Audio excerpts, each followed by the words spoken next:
time once again for Maruti Suzuki Presents Ask Cricinfo Top 5. I'm Raunak Kapoor with Dan Vettori.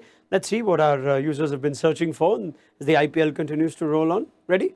I'm ready. Okay, first up, this is a unique one. Dan Vettori's seen a lot of T20 cricket around the world, played as much as well, but can he tell me who is the batter to have scored the most number of hundreds against a single opposition? So let's try that. It's obviously IPL related, so there's an answer in there thematic to this week's IPL. I think it's a pretty straightforward one. We've talked about him so much this season.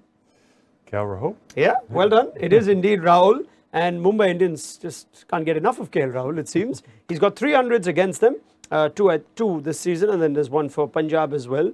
And that is the highest for any player against a single opposition. You've got a number of guys at 2. Tom Banton for Somerset versus Kent. Unmukt Chand as well, back in domestic T20. Yeah, hello to Unmukt Chand. But 300s and perhaps counting too. He loves playing in the Mumbai Indians. He does, and probably more often than not he plays them at Wankhede, and so he's happy to get on that surface. Yeah, a number of those games have been at the Wankhede Stadium. So that was something that you guys were interested in, how many hundreds has a player got against a single opposition in T20. Let's go to another one. It's thematic to this again. The highest batting average against an opposition, a minimum of 500 runs in all T20. So we get like a decent sample size. Where do you think Rahul stands on this? I can tell you that he's in the mid-80s. Do you think that would be the highest? Mid-80s with 500 runs against an opposition. That's impressive. Okay.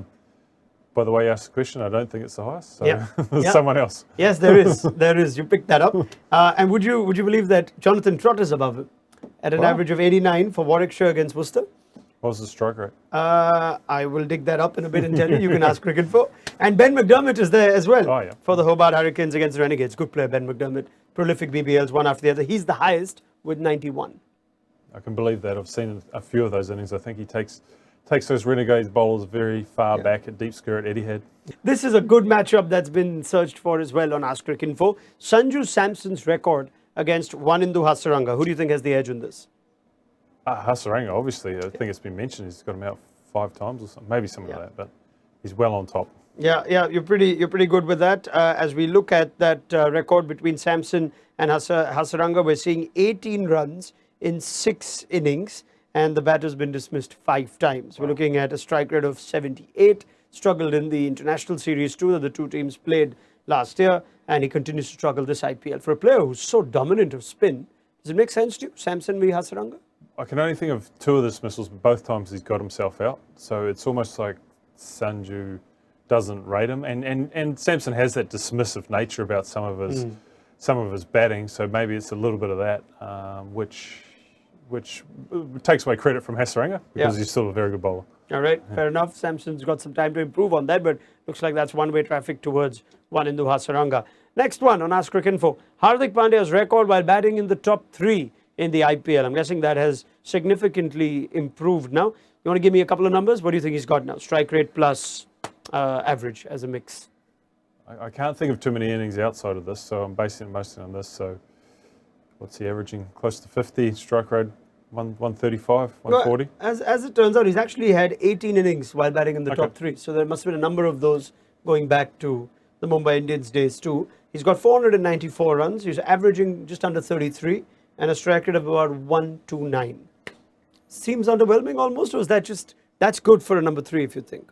I think remove the previous ones and embellish what he's done this season when he's probably been more constant in that position and knows what he's about. Yeah, I mean, these are innings that include innings in 2014. Seems like a different lifetime now. So, yeah, it's fair to say that this is a different Hardik Pandya we're seeing as captain of the Gujarat Titans and batting in the top 4.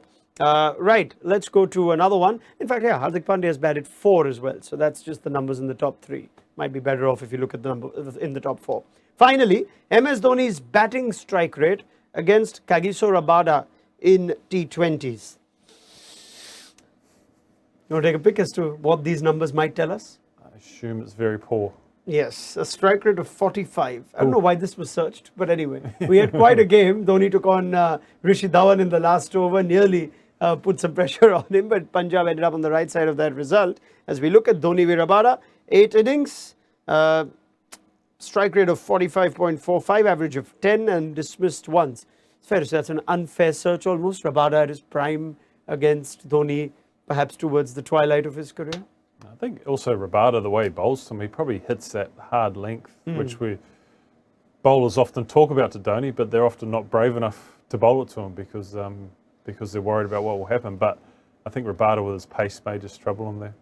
All right. Do you think you'd have struck more than 45 against Rabada? I think.